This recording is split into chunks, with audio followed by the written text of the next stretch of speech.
ini kita ada di Dusun Kerajaan. Dusun Kerajaan. Ini di wilayah Jember ada temuan batu ya yang masih belum bisa kita tebak, masih perlu kita pelajari. Walaupun ada yang kita sudah kenali, ada beberapa. Dan ini agak unik karena ada hiasan yang merupakan hiasan masa di era prasejarah. Tapi kalau dia tulisan berarti dia sudah masa klasik. Nah, apakah dia merupakan tradisi yang berkelanjutan ataukah dia dipadukan? Seperti apa? Nah, ini kita akan lihat nanti satu-satu. Jadi ada tulisan yang kita sudah kenali, ada yang anomali juga, ya, dan ada tanda-tanda yang tidak lazim.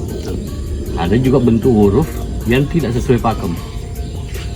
Mau disebut tulisan Cina tidak begitu, Jepang tidak begitu, Jawa kuno tidak begitu, Pallawa juga tidak begitu, ya.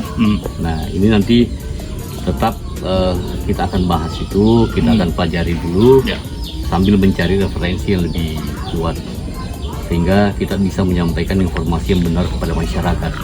Jadi jangan yang beredar saat ini ada yang menyebutnya begini, menyebutnya begitu, masing-masing berinterpretasi.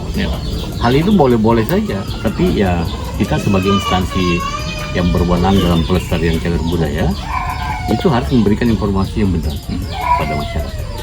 Jadi kita mulai saja ya Pak Lutfi ya. Kita melihat di sini kita lihat ya, ini ada lingkaran konsentris. Ya kayak ini obat nyamuk. Iya, seperti itu. Dan ini tidak lazim ditemukan di era klasik. Iya, betul. Ya, tapi di era masa prasejarah itu ada. Ya. Ada seperti itu. Di Pasemah ada kan ya? Di Pasemah gitu. ada, kemudian di peninggalan megaliti di Jawa Timur juga ditemukan. Ditemukan seperti itu. Ada juga yang baru-baru kita temukan di Situbondo. Oke. Itu yang di pinggiran dulu kita lihat ya. Ya. Terus ada lagi nih yang seperti ketupat ya. Belah ketupat. Bukan belahnya tapi ketupatnya Pak. Oke. Ya. Ini ada dua seperti ini. Ini juga ini sebenarnya masih berkembang sampai sekarang pun masih dipakai. Betul. Ya, tapi ini juga berkembangnya awalnya itu dari masa prasejarah. Ya. Tapi dia berlanjut di era klasik juga ada. Ya. Di era sekarang pun ada. Ya. Nah, kita melihat ke bagian dalam, kita lihat bahwa tulisan ya yang orang menganggap ini aksara ya, itu berada dalam satu bingkai. Bingkainya tadi berukuran 1 meter lebih ya. 1 meter lebih. Dan ini 90. Oke. Nah, kita juga menemukan ini ada hiasan ya, tipe hiasan menyerupai golok ya. Ini seperti ini, dia terus ke bawah. Nah, terus naik ke sini, ini pegangan nih. Ya, sini nih. Ini pegangannya nih. Ini bentuknya seperti golok. Ini adalah antaranya. Ini ada bentukan lagi nih. Lagi yang lain.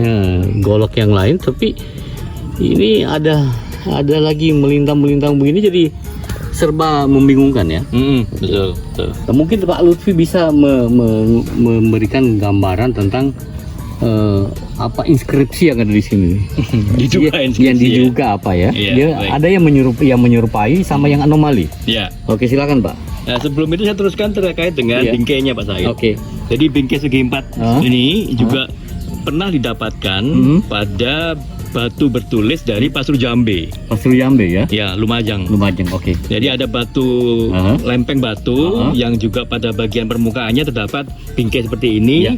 Kemudian bagian tengahnya terdapat aksara. Nah, ini pola ini mirip. Nah, sekarang pertanyaannya yang dipahatkan pada bagian tengah bingkai itu, itulah menjadi tanda tanya kita. Nah, kita lihat sekarang satu persatu ya.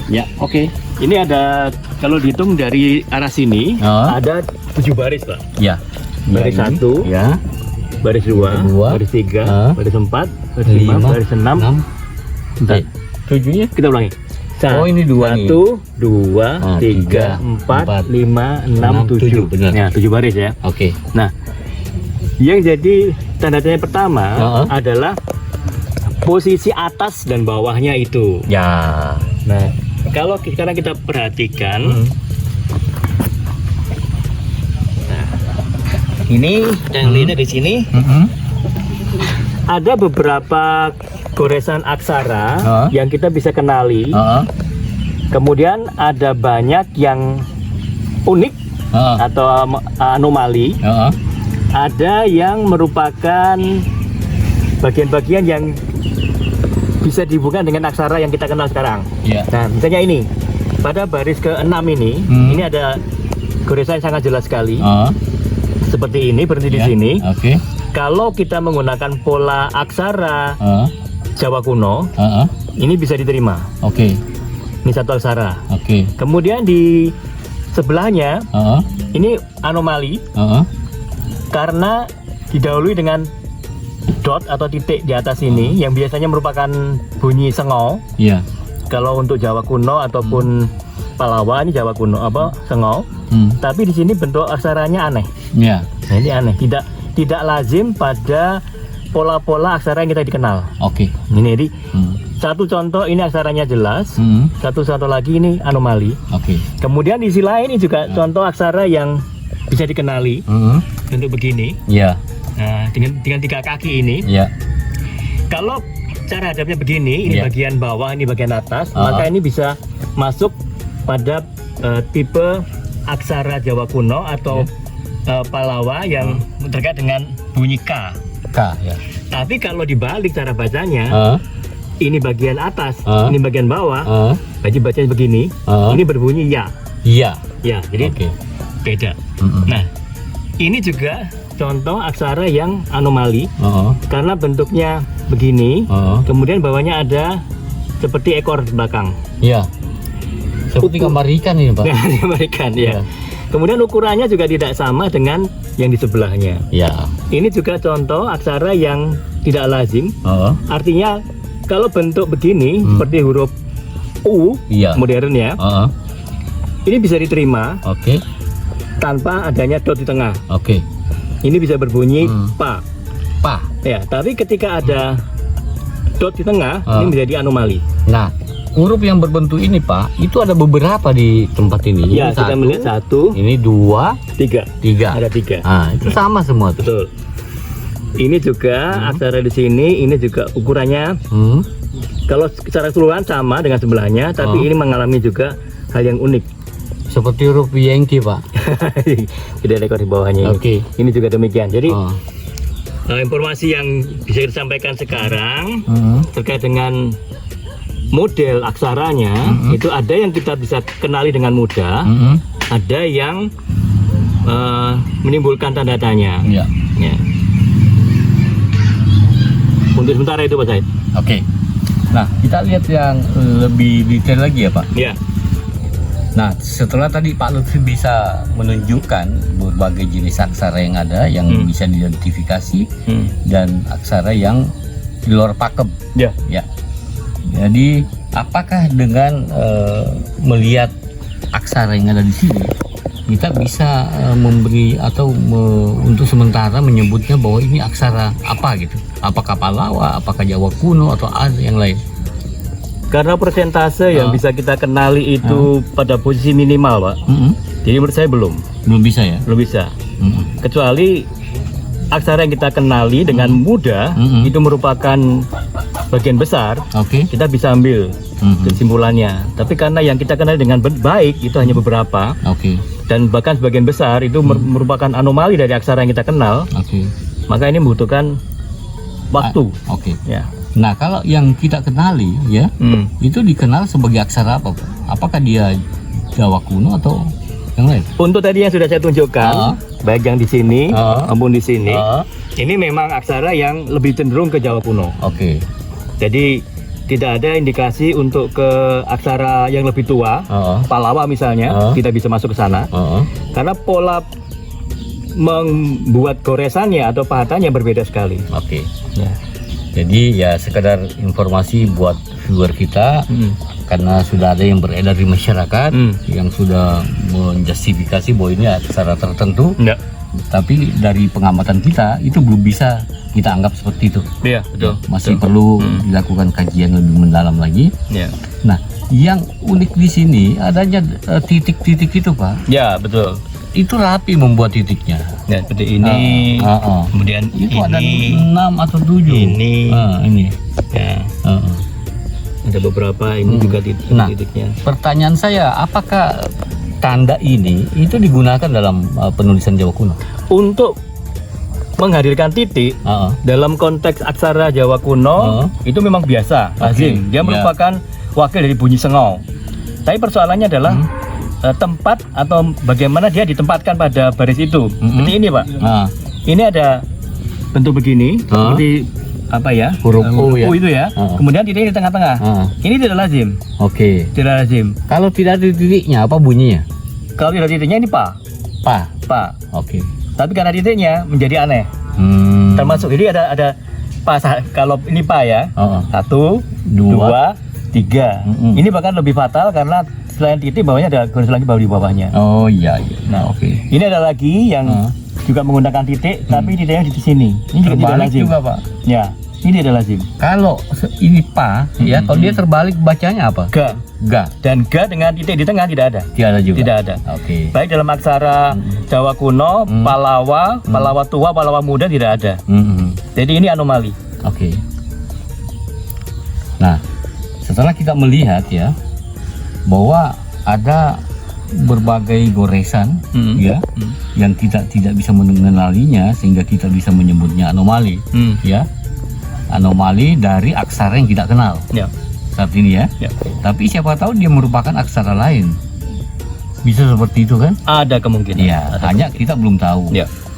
Nah, jadi untuk sementara kita belum bisa menjustifikasi bahwa ini menggunakan aksara apa ya, Pak ya? Nah, mungkin sekedar informasi buat masyarakat bahwa dengan adanya batu yang memiliki fenomena seperti ini, ada goresannya dan ada lambang aksara yang kita belum kenali dan kita sudah kenali, ini menunjukkan bahwa benda ini merupakan benda yang harus dilindungi. Ya, betul. Jadi mungkin kita perlu berangkat dari asal-usul lempeng batu ini, Pak. Berdasarkan informasi masyarakat, lempeng batu ini kan dahulunya posisi awal bukan ini bagian atasnya. Ini bawah tadinya. Di bagian bawah. Kemudian sudah bergeser beberapa 1 meter lah. 2 meter lah ya maksudnya. Dan ternyata di bagian bawah dari lempeng batu ini pernah ditemukan kerangka dan manik-manik. Artinya secara kultural maka lempeng batu ini sebenarnya dahulu fungsinya adalah sebagai dolmen. Ya, batu dolmen dia. Berarti dia tradisi megalitik dong. Tradisi megalitik, betul. Dan pertanyaannya, tradisi itu terkait dengan periodisasi yang mana? Iya, betul. Nah, pada saat kita hubungkan dengan goresan pada bagian ini, maka tadi kita sudah saya sebutkan ini menimbulkan hal yang membingungkan. Jadi apakah mungkin terjadi antara tradisi simbol-simbol prasejarah kemudian muncul kembali pada periode yang lebih muda bersamaan dengan kebiasaan tradisi penguburan megalitik itu sendiri? Sebenarnya ya kemungkinan untuk berlanjutnya sebuah tradisi itu kan sangat memungkinkan. Itu kita lihat di daerah sekitar sini, terutama di Bondowoso, banyak tinggalan megalitik tapi berlangsung hingga masa Majapahit. Jadi bisa saja terjadi hal seperti itu. Nah, kembali kepada fenomena ini, batu bergores ini, ya tetap kita bisa menyimpulkan bahwa ini adalah peninggalan purbakala yang perlu dilindungi. Artinya pemerintah daerah dalam hal ini harus melakukan pendataan yang lengkap dan melakukan pendaftaran.